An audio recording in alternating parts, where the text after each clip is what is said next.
Setelah sempat tertunda, konferensi Kabupaten PWI Musi Banyuasin sukses digelar. Dari hasil konferensi tersebut, Kurnaidi terpilih memimpin PWI Muba dalam 3 tahun ke depan. Setelah sebelumnya sempat tertunda, konferensi Kabupaten Persatuan Wartawan Indonesia Musi Banyuasin digelar dengan sukses.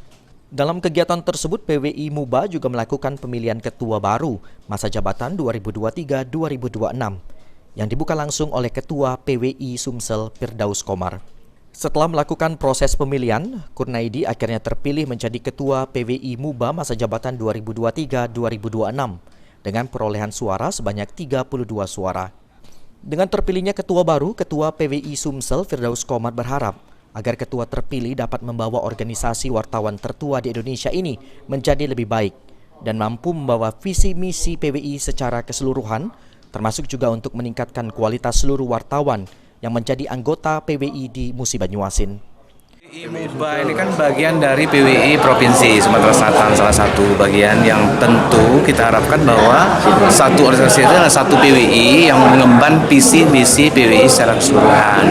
Artinya yang terpilih ke depan PWI Muba itu merupakan satu standar ya, bahwa mereka juga memiliki kemampuan yang kita harapkan berkaitan dengan kepemimpinan di PWI. Apa yaitu tugas sebagai ketua itu adalah bagaimana membawa anggota-anggota PWI di Kabupaten Muba biar satu visi untuk meningkatkan kualitas teman-teman wartawan dalam bekerja untuk jurnalistik. Rusy Iskandar, PAL TV. Iya.